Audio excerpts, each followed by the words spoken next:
And it's interesting that you and I are both kind of along these vibes as we bring in our man James Ham here from the Insiders. James, just throwing out my power rankings here before we get to Kings basketball. I have the Dolphins at 5. We both did the same thing. I have the Lions at 4 and the Chiefs at 3. But it's funny that we both have the Chiefs ahead of the team that beat them in Week 1. Yeah.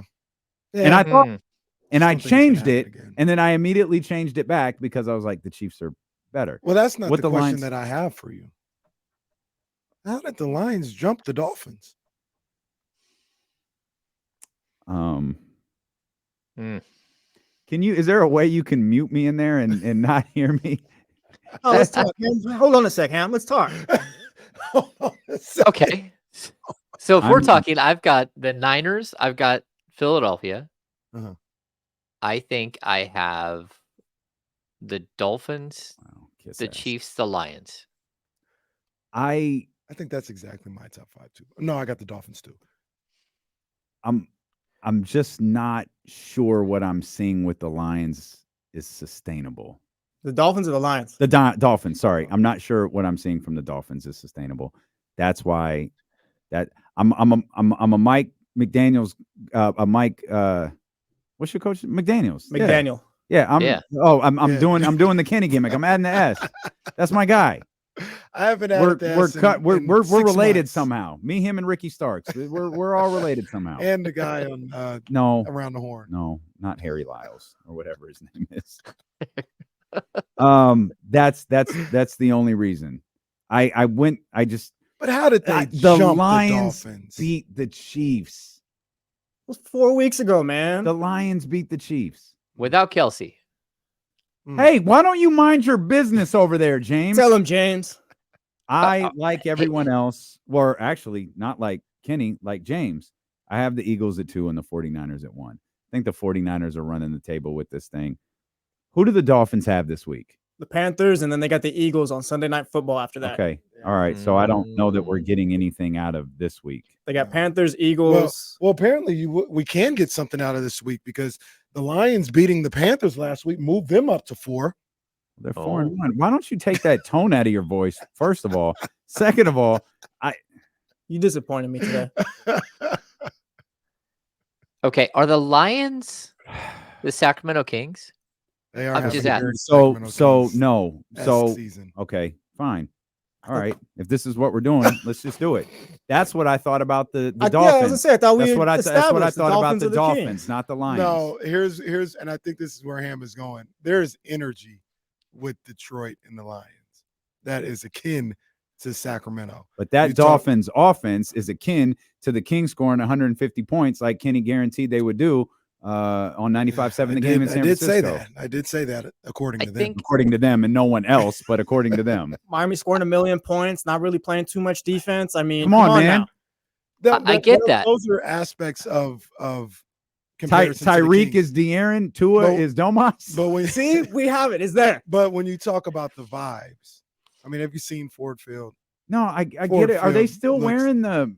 No, they're not wearing the blue shiesty, but they got these little flyers that they wave on third down. Like there's vibes in Ford Field that are akin to the Golden One Center. It's been 50 years. I'm not gonna say that. Mike and Mike, come on, McDaniel Brown. What are we doing? I think this Dan Campbell is Mike Brown going to bite kneecaps off tonight? Sorry, James. Go ahead. This is how I kind of thought of them. It's not how they're playing. It's not. So you're right. Like the Kings and Dolphins play a lot alike. But it's the way that you kind of feel about them. Like when Miami Dolphins step up and start winning, you're like, okay. Like we've seen it before. It's been a long time, but we've also seen them have a crazy high-powered offense in the past it was all the way back with Dan Marino, but you still you bought it right away. Like the Dolphins, I buy. When Kyle says that's his pick to win the Super Bowl, I buy it. After the first couple of weeks of the season, I'm like, okay, this might be the best team in football. The Kings and the Lions, it doesn't matter how much winning they do, you're still like, but is it real?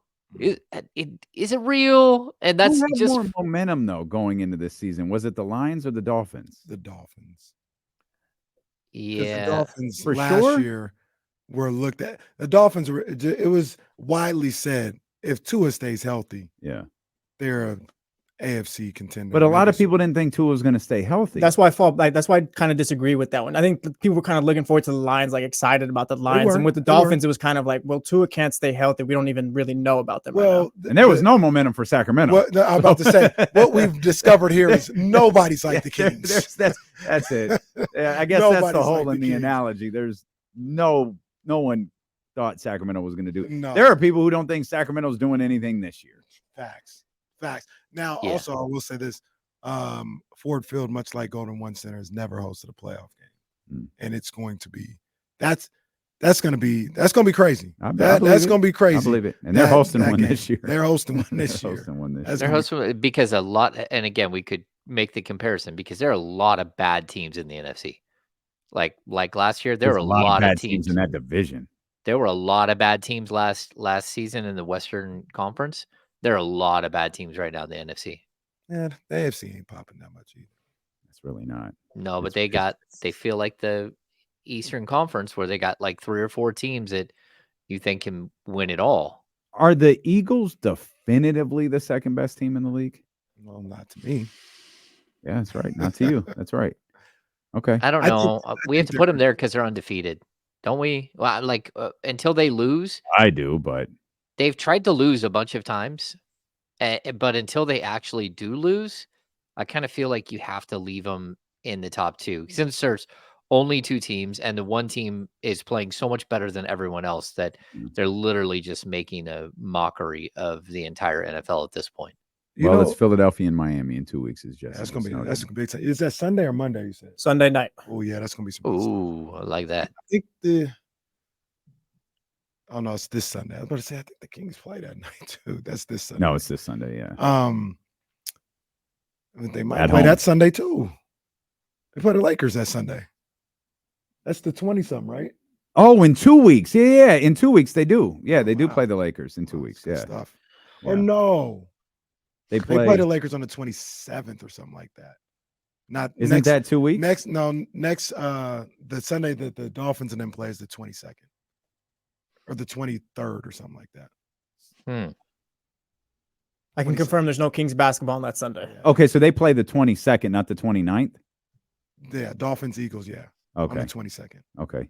I guess I took full attention on that one. So the one thing about the Eagles though that I don't like, not the Eagles per se, but you don't like the Eagles. How people kind of give the Eagles the benefit of the doubt where they would not do that if it was the 49ers. If it was reversed and the Eagles were playing like the Niners and the Niners were playing like the Eagles, all they would say, I know it because I hear it all the time. I heard it last 2 years when I said Niners going to make the NFC Championship. It still got holes. They would just say, yeah, well, the Niners are undefeated, but that type of play isn't going to get it done against a team like Philadelphia. That's all they would say about them. So I'm going to have the same energy for the Eagles. Yeah, they're undefeated, but it's not good enough right now. Right now, they get mollywopped by the 49ers, according to how people look at these things. I'm intrigued to see how the Niners do this weekend against a really, really good Browns defensive team. Like on the offensive side, they're a mess. Of course, they've lost their running back. I don't know if Deshaun Watson's going to play. David Njoku he's questionable too. Like they're a mess. If the Niners offense can go out and put up 30 points again, but this time on a really high end Browns, wasn't that Dallas' defense until Sunday? Well, that's a really good defense. They had given Sunday. up 41 points on the season going into that. Now I'm with you 100%. I think extremely highly of the Cleveland Browns. I just don't want to gloss over the fact that prior to what happened on Sunday night, Dallas's defense was considered everything you just described. People said they were the best. Yeah. People said they had the best defense in the game. They certainly said they were the best. Well, they're good for that. Yeah, they are good at that. They're good for that. I'm just like Myles Garrett, like that. That's a bad dude. Oh, yeah, he's nasty. Yeah, he is so criminally underrated. or underappreciated or under something. Yeah. Defense just as a whole is one of the top defenses in football. It's top 5 defense in football. It's a shame how great that draft was for them with Denzel Ward and it for it to just them never to be able to put it together offensively outside of that 1 year. Baker gets hurt the next year. Everybody blames him for everything. By the way, we'll talk about it tomorrow. We'll talk about it tomorrow. Real quick, could I just say something that I heard this morning? It's real funny. If it's about Baker Mayfield, I'm leaving. No, it's not about. Better not trash my not boy about Baker Mayfield. But they were going over what's the Browns owner is Jimmy Haslam. Mhm. Is that what it? So they're Mhm. on the morning roast. They were talking about it, and they were like, "Yo, this dude's bizarre or whatever." And they played a clip from Sal Palantonio on draft day when they drafted Manziel #1, and Sal Palantonio. You mean Baker?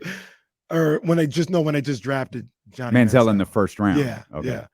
Yeah. And he said, I think it was Manziel. Maybe it was Baker too. It was either Well, one. Baker didn't go #1, so Yeah. Or Johnny didn't go #1. Baker went #1. Yeah, Johnny. Whoever it was, let's just say Johnny Manziel for sake of argument. He goes, yeah, I was talking to Jimmy Haslam earlier today, and he said they were in the war room, and he went out and he took a walk down in downtown Cleveland, and he said, that's when a homeless guy looked at me and said, go get Manziel. And I knew that's who the Browns fans wanted. True story. True story. Sal Palantonio says it. I need to find out who that is because remember they traded back in to get Johnny Manziel. Go get him. And I remember the Baker thing. Go get him. Nowhere. We're like, oh, there's rumblings that the Browns are taking Baker. Well, that's kind of crazy. And then it was like the day before the draft. Hey, the Browns are taking Baker Mayfield. Like, this is really happening. It might have been Baker. I thought they said Johnny, but it might have been Baker. Well, it could have been Johnny. I'm just saying they traded back into the draft to go get Johnny Manziel. And the story has always been Johnny called. I don't know. I don't remember if it was Haslam or someone or text them. And he said, come back and get me. Yeah. And they did. I don't remember who he texted, though. And Sal was just happy, too. Like, homeless guy told him, go get Johnny. And that's when he knew he had to go get Johnny. We need to. That's a good story. There might be some Kings general managers who took the same advice from people. My barista said, go get Nick Stauskas. Well, go get him. Go get Nick Stauskas. I ain't even gonna lie to you guys. I was on board with that one. I thought it was good. By the way, Sunday, we'll talk about it tomorrow. Just saying. Lions at Bucks Sunday. Can I make y'all believers? I'm gonna tell you right Can now. y'all be believers on Sunday? If the Bucks beat the Lions, he's gonna put them in the top 5. Oh, top 5. You're top 5. Hey, it's my list. I can do whatever. I might put him in #1. The hell are you gonna do about it? It's my list. It's my list. I'll do whatever the hell I want to with it. Kings basketball tonight in Anaheim against the Los Angeles Lakers. Boy, did you and Sean stir it up yesterday. When you lobbed a couple of questions out there from Mike regarding Sasha Vezenkov, you asked something about his place in the rotation. Clearly, Sean, not particularly pleased with Mike's answer and asked him a very specific question about where he'll be or where he could be. And Mike gave a very specific answer. The question I guess I'm asking is, why are you and Sean stirring it up? To be honest with you, I think it was Anderson. I don't think it was Sean. It J.A.? Oh, I thought it was Sean. No, Jason Anderson was standing next to me. No, like it's a good thing though. Like I was talking about this earlier on the Insiders with Kyle. Like we need to like get on the same page as like a media team. We are like when we have a situation like this that is such a hot button topic, it should be something that we ask a question, we ask a follow-up, and then we ask another follow-up if there's still more there. Yeah, but those media scrums are like the Royal Rumble. It is like the Royal Rumble. It is like people barking and chirping, like it's wild. Some people like we're jumping over each other. But the problem is when you have that type of environment, you don't get the best like set of answers. And so like I asked you a question. I think it was Jason who asked a question. It came back around later, another question about Sasha. But those questions need to be together. So, I mean, Mike opens every press conference basically telling you, like, he's an open book and he's super honest. And whatever you want to ask him, go ahead and ask him.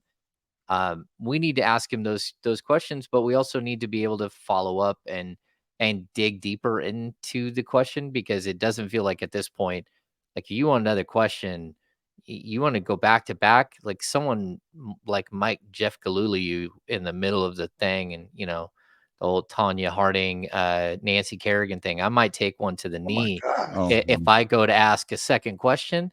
Like it's been a little brutal. Like you're like, okay, what is happening here? we actually speculated that on that in the studio that James is going to snap. Yeah, I don't remember if it was on the air or off the air. I was like, I think James is going to snap this James year. Ham. I'm in my zone. I need a It box of was pencils JA there. that asked that question, by the way. Yeah, I need a box of pencils there, because like on occasion I get angry and snap a pencil, and I like it because like today I would have snapped a pencil if I had another pencil because I broke the other one that I thought was your pencil, Damien. I Well, apologize. that's Oh You're no. like, it's not my pencil, bro. I'm like, all right, well, I don't feel bad anymore. Yeah, I mean, we talked about it earlier. I believe Sasha's going to be in the rotation some way, somehow. But I also think it's something that can be talked about, because a lot of people are comparing it to Keegan, and they're like, remember he did this last year with Keegan, and Keegan ended up playing pretty much every game he was eligible to play for. It wasn't a big deal. I don't remember him last year saying Keegan might not be in the rotation. He said he was talking about starting when he would talk about Keegan, but never, we got to see if there's minutes for him. And that's what this is with Sasha right here. And I think that is something that's like, okay, well, you guys can ask questions. We can talk about it. Like, how much of a real issue could this be for Sasha not getting minutes? Yeah.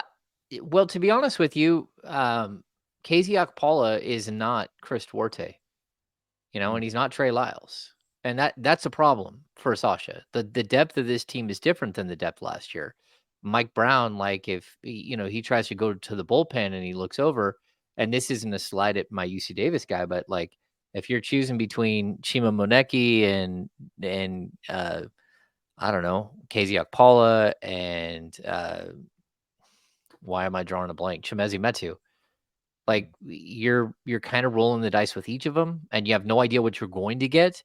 He knows exactly. Mike Brown knows exactly what he's going to get out of Trey Lyles. Like Trey Lyles was really good for him last year, and so you're looking at Trey like, okay, Trey's in the rotation, and then JaVale McGee joins the team late, and JaVale McGee is one of those guys that Mike Brown has a long history with. They won 2 championships with, so JaVale looks like all of a sudden he's in the rotation. And so you start getting it narrow and narrower. I even brought it up today. Like, I feel bad for Sasha because it's like, how many times are we going to talk about like his questionable defense? Okay, he's got questionable defense, and now you're going to play him out of position. You're going to put him at small forward instead of the power forward, and say, okay, you go ahead, and we know your lateral quickness isn't great. Like, let's put you at small forward. That's not typically the way it works. Mhm. It's typically if you have a guy who, 6'7", 6'8", 6'9", that plays forward and is a little plodding with his feet. He's got heavy feet. Then you put him at the 4, not at the 3. Now the Kings will say our forward positions are interchangeable, and I get that, but that means that Trey Lyles is a small forward sometimes, and I don't know that I buy that. And that means that like you got a bunch of guys and you got to figure out how to use them all. But like Chris Duarte is not a power forward. There's some guys there that you can't put at certain positions. So I don't know. It's an interesting thing, but I would like to figure out whether it's going to take us a little while before we see what Sasha can do on a court, and whether I think part of the problem is he doesn't know the playbook well enough, and he doesn't know his opponents well enough. And so they want him to film study a lot more because he needs to be ready for the players he's going up against. But he also, he kept, Mike mentioned this in the talk yesterday. He kept pushing people to the middle, and that's not what they do. They push people to the outside. They try to use the sideline and the inbound, the baseline as like an extra defender. And Sasha's instinct was to push people towards the middle. And the Kings don't have somebody in the middle that can sit there and play goalie, and he's used to that. And so he has to kind of relearn a little bit on defense. But if he can't play defense, this team has a whole bunch of people who can score the ball. And so he's not going to be able to play that many minutes if he's not playing defense. Do you think Mike is legitimately unsure about what his role with this team could be? Or was he giving us kind of coach speak and he's got to earn his place, or something along those lines? I don't think he was doing coach speak. Because again, he's got Duarte. Now, Duarte didn't do him any favors if he's hoping to like use that as like a leveraging point, because Chris Duarte went out and had one, by far the one guy who stood out who had a very bad game in game one. It's preseason, but 0 of 6 from 3, turned the ball over 3 or 4 times, picked up 4 fouls, like couldn't stop fouling people. Like those were issues that you saw like right away. So yeah, it's hard to like leverage a playing time against somebody who goes out and does that. But it doesn't look like they intend on doing a whole lot of mixing and matching, at least in game 2. That doesn't mean they won't. I wouldn't be surprised if we see Duarte play like 4 minutes with the second unit, and then they drop in Vezenkov with the second unit for a few minutes. I wouldn't be shocked by that. But I still think that like there's a lot of players on this roster, and finding enough playing time for all of them isn't going to be easy. And Mike Brown's like his job is to not care who was a EuroLeague MVP or how much money you spent on a guy. It's to put the best 9 or 10 players on the court that give you the best chance to win, and that's it. So people get their feelings hurt. They do. I know that like I feel like Bulgaria is like teaming up with Greece, and they're going to mobilize against the United States and Sacramento and specifically. But like, sorry, like we dealt with this with Nemi Skata fans. This is kind of the league. Your guy has to come in and be able to play. This isn't a little league where everyone gets to play, and it's also not a 30-win team. He wanted to come to Sacramento because they won a bunch of games and they're a 48-win team. This is what happens. It's interesting stuff, man. I try to look at these preseason games, and this is never a good idea, but try to think about what Coach Mike Brown would be thinking or what he's thinking, because these coaches, he could have thrown out rotations out there on Sunday just to see what they look like. That's what that looks like. I won't use that anymore. It had no bearing on whether or not the person's going to be in the rotation. But with that said, do you think we see something completely different tonight with the Lakers, like as far as rotation wise and matchups with different guys out there? Is it something completely different and he's going to try it again, or is he going to try to start to fall into a bit of a regular rotation? No, I think he wants to check that second unit again because he wasn't super keen on what was happening. And he wants to see if it was an anomaly or if it was because the shots wouldn't fall. Because that could be his second unit very well. And let's be honest, like just because Chris Duarte is there and playing, like Mike Brown really wants to go with a 9-man rotation, maybe 9.5. We always talk about this as half-man rotation. So there's a possibility that neither one of them are in the rotation. Like, again, it's JaVale McGee is the guy that you didn't expect to come in and like command a bunch of stuff.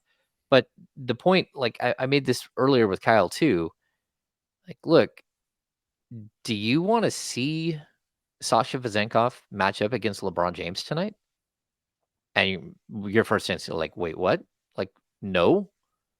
Okay, do you want to see him match up against Christian Wood? Probably not. And then, like, maybe you'd be okay if he matches up against Jared Vanderbilt. But, like, this is the NBA. Jared Vanderbilt ain't going to do nothing offensively, so it don't matter. No, but what if he's matched up against Rui Hachimura? Like you guys start like Well, you're he's got to thinking do about it, right? something. Yeah. Like he can't just. He can't avoid Okay. these guys Yeah, forever. he's got to do something. I agree, but at the same time, part of a coach's job is to put him in positions to succeed, and you got to figure out where he can succeed. And maybe it is at a small forward position. Maybe it is in a short burst off the bench just to score a bunch of points and then go back until he figures out how to play defense. But for right now, like you're trying to get your offense and your defensive sets in place, and you're trying to get through like the basics so you can start building on them. We saw with the starters, and the starters look like, again, we've talked about them in like some master's course. No, they look like they were uh, just about ready to finish their PhD. That's what that looked like. They were incredible early in that game, just moving, flowing. Everyone's having a good time. Everyone's touching the ball. And then you get to the second unit and it looks so disjointed. And that's part of the problem. You need to find a second unit that can start to try to match what the first unit's doing. And I'd also point out Mike was clear. He during preseason, he usually does like 5-man sub patterns. And like during the regular season, that's not the way it works. It's usually like Fox with Mitchell for a short time, and Sabonis is on the bench, so it might be JaVale, but you might have Keegan and not with Trey Lyles. And so now you're looking at different combinations, and he still has to go through that whole process of picking out combinations that work. But it's got to start with like the 5-man units, and then you split them up a little bit and see how they do. We'll talk more with our Kings Insider and host of the Insiders with Kyle Matson here on ESPN 1320, Monday through Friday, noon to 10. Our man James Ham is with us. Much more Kings basketball ahead as we get ready for preseason game number 2 tonight in Anaheim. It's Steve and KC, brought to you by Sky River Casino on Sacramento Sports Leader ESPN 1320. Let's step out for a second. Trying to find it. I thought I saw earlier. LeBron wasn't playing. You found who wasn't playing? The LeBron wasn't playing tonight. Oh, well, I find it for sure. I saw it earlier. no, that's fine. I mean, like, that's okay if LeBron's not playing. I would have But liked to see them play with, Sasha go up against these guys right now. yeah, I mean, I just think that there's like you want to like keep your expectations where they should be. You shouldn't like blow this thing out of proportion. He's not bad. He hasn't done anything wrong. I'm not calling him out at all. I'm just saying for right now, the key to bringing along a player, whether he's 28 years old or he's 20 or he's 19 as a rookie, is to not blow his confidence, is to not put him in a situation where he just gets his ass kicked and he's, instantly becoming like the butt of jokes. So, Yeah.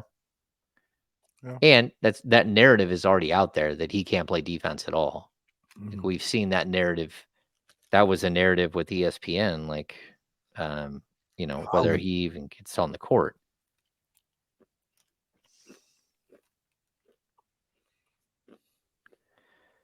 Anyway.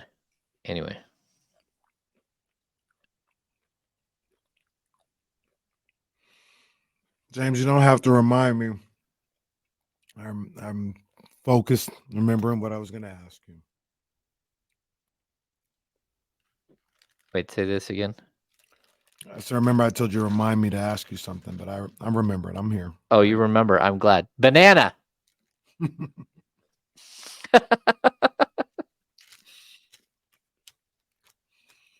I remember.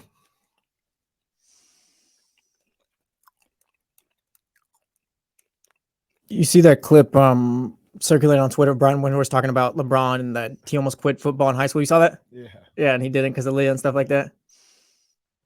Okay. That's what we'll go with, I guess. Yo, this is hilarious. Hey, check your boy out, Jesse, on where's he at? Wait, I gotta find it.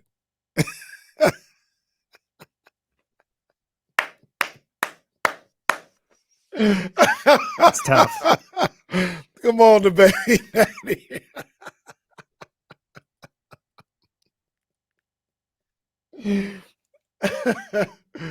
That was a classic right there. That was a classic.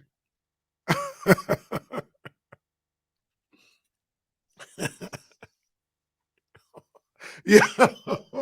Yeah. Michigan Wolverine.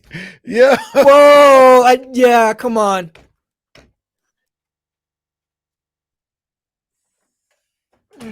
Uh, Yeah. I get there's context, but Michigan. Chill. Yeah, they wilding in the chat right now, Jay. It's crazy right now, bro. It's crazy. Wonder where they get it from. I blame Kenny. I'm just trying to do a radio show. That's all I'm doing, man. These guys is wild. I lost my mind a little bit today with the Dylan Brooks stuff. Your boy, not your boy. Dylan the villain. Did he ever? Did Kyle make that into a? Oh yeah, it's a card. It's ready to go. It's a hockey. Damn it! It's already loaded in, James. Damn it! Oh man, I love it.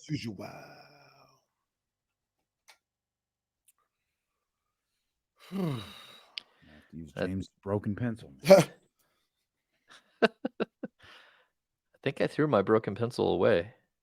We're coming back, Hammer.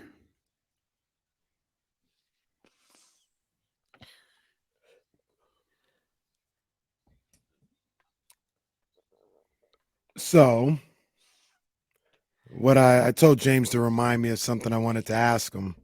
Banana. We had a code word. We had a code word to remind him. It has since been, we talked about it a little bit earlier. It has since been confirmed by our guy Deuce Mason, who says the game will be blacked out on NBA TV out here in Sacramento. And that goes into what I wanted to ask you, James. I've asked you before. You've answered it. But much like, somebody that just keeps on pushing, I'm going to ask until this is never an issue again. Why can't we get the preseason games on TV like regular teams? I don't know what the deal is there. I had not heard that at all. So, yeah, when it comes to like televised games, it very specifically, the NBA charges a bunch of money for every game. And that money is a lot of money, even for preseason. They don't back off of their dollar amount for preseason games. And so you have to find sponsors that would be willing to pay that dollar amount, or you just take a huge loss. And I think that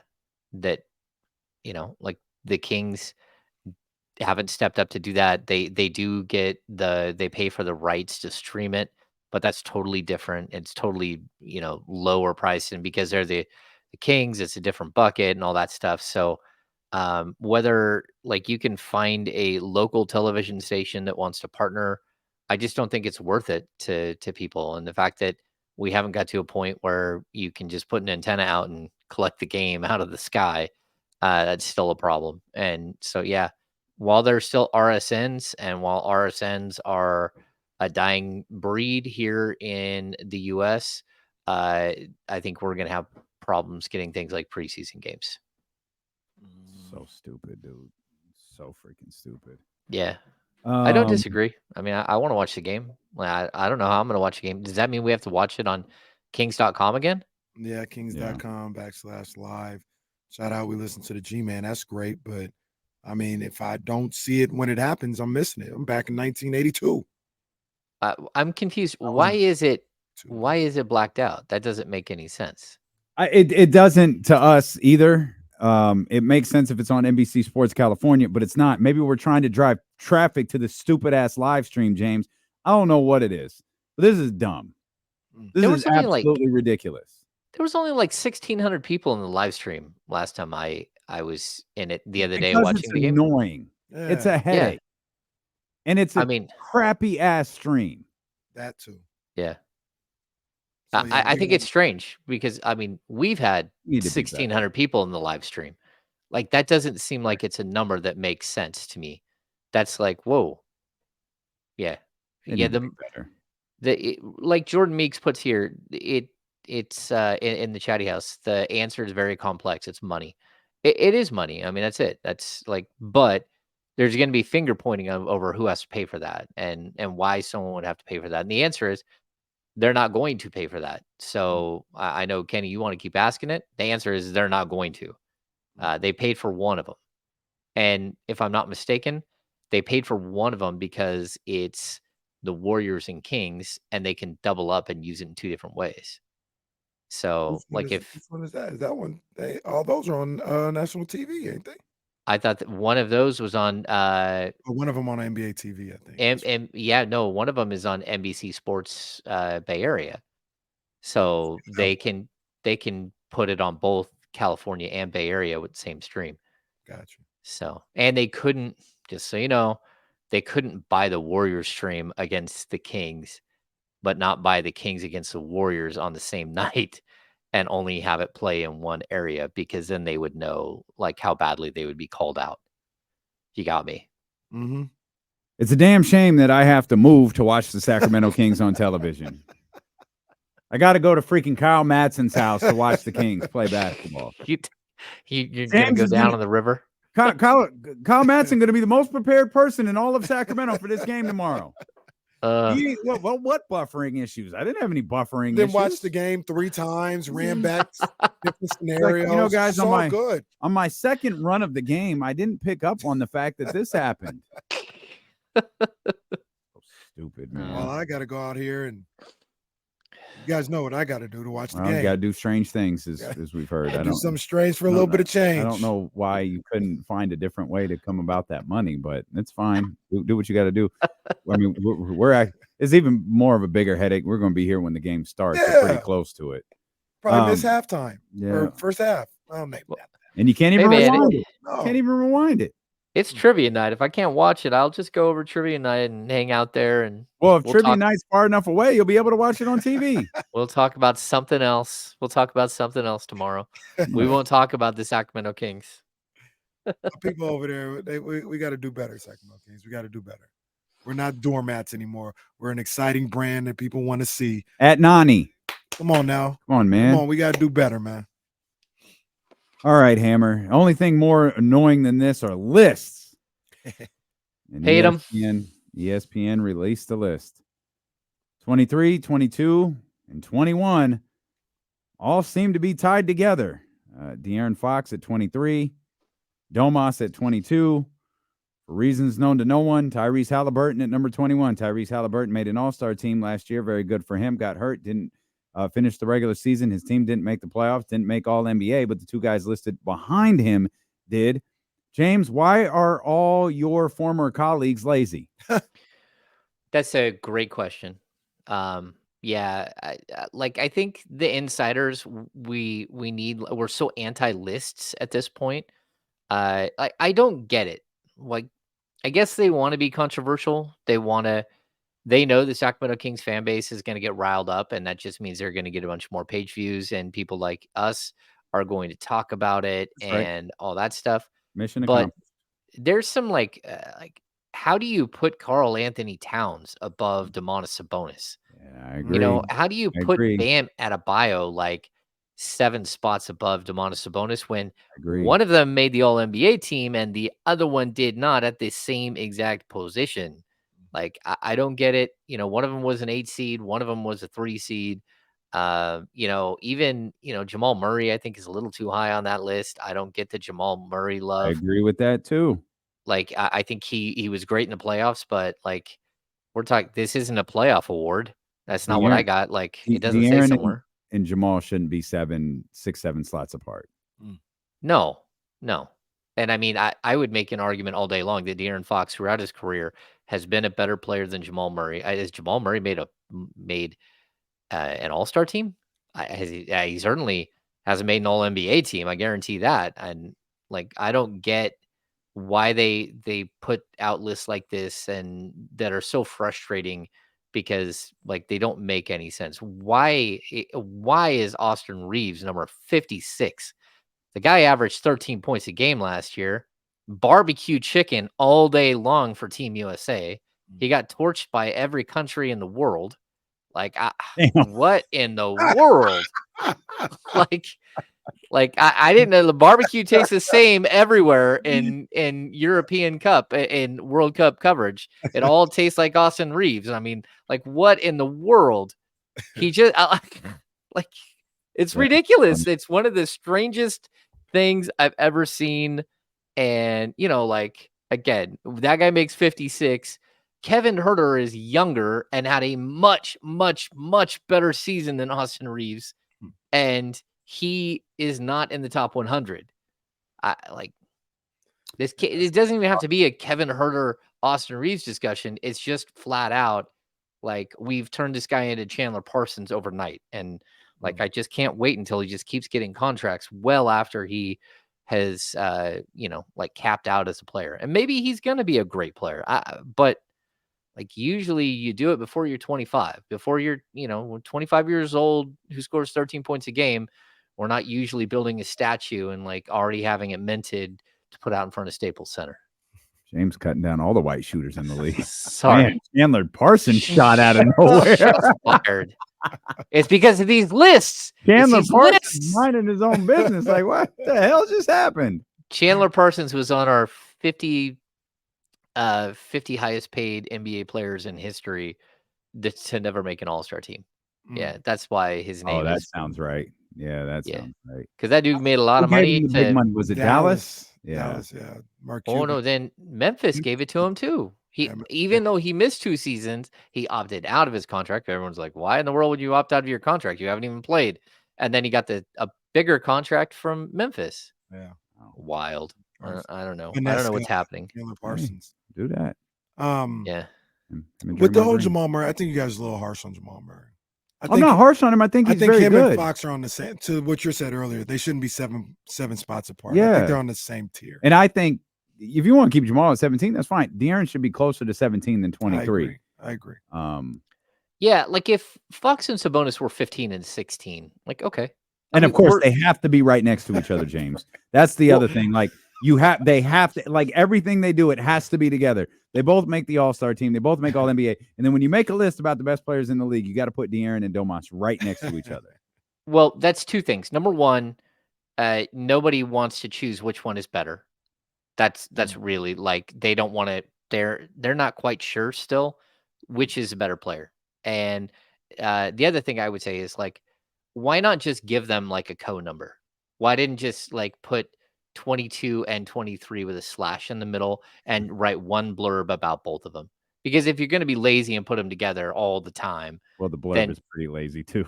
Then yeah, how many spots they moved up? That was my other favorite thing.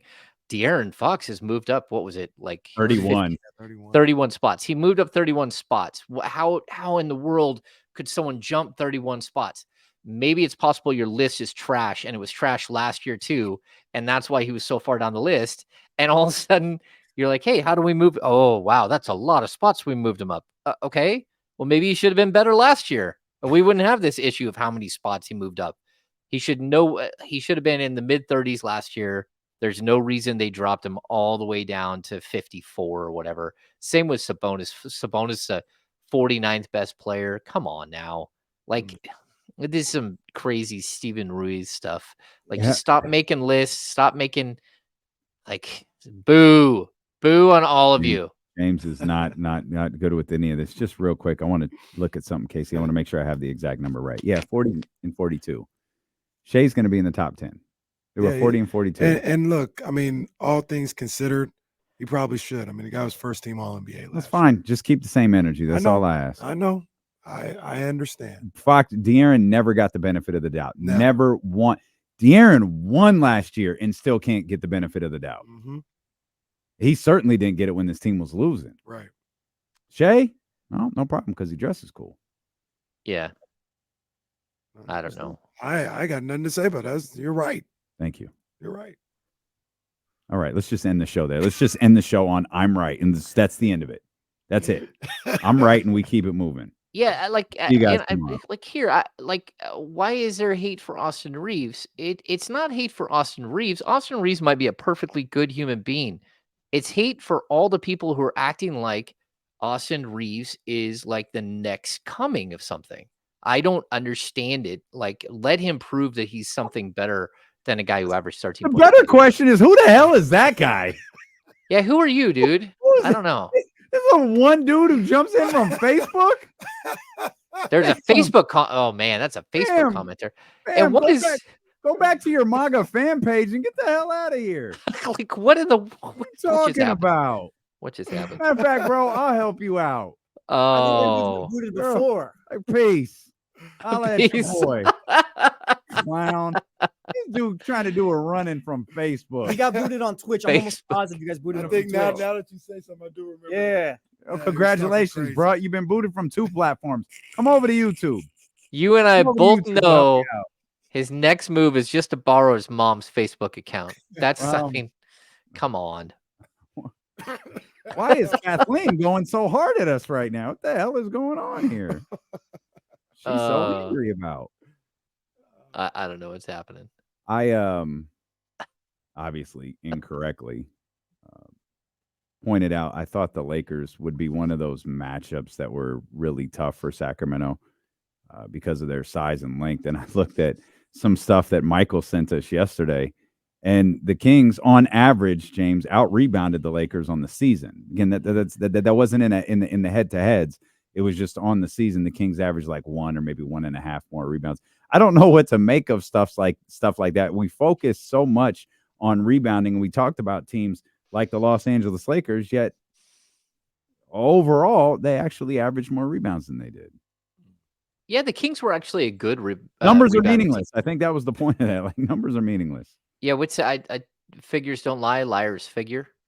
Yeah, it's one of those things where like people sit here and like throw the numbers out. You're like, okay, wow, you can't really avoid them. The Kings were a good rebounding team last year. Defensive rebounding, they were like top 5 most of the year in rebound percentage. Like, you can say they weren't a good rebounding team overall. And you know why they weren't a good rebounding team? Because they were a really good offensive team and the ball went through the basket a lot. And so there wasn't a bunch of need for that. And they were also a really bad defensive team. So the ball went through the basket a bunch. So that's why stats like defensive rebound percentage or offensive rebound percentage makes a lot more sense when comparing the Kings to other rebounding teams or other teams in the league, because it takes away things like pace. It takes away things like we're talking about the percentage of rebounds that you could have got. How many of those did you get?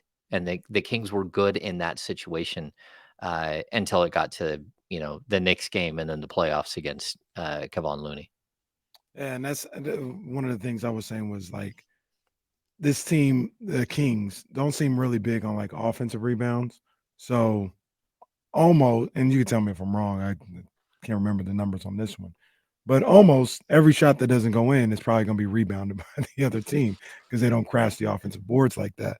So the thing that I really look at is against a team like the Lakers is what they do on the Kings defensive boards, what the offensive boards look like for the Lakers. That's the real concerning thing. And we saw that in the playoffs where Looney and those guys just kept dominating those offensive boards and giving the Warriors second chance after second chance.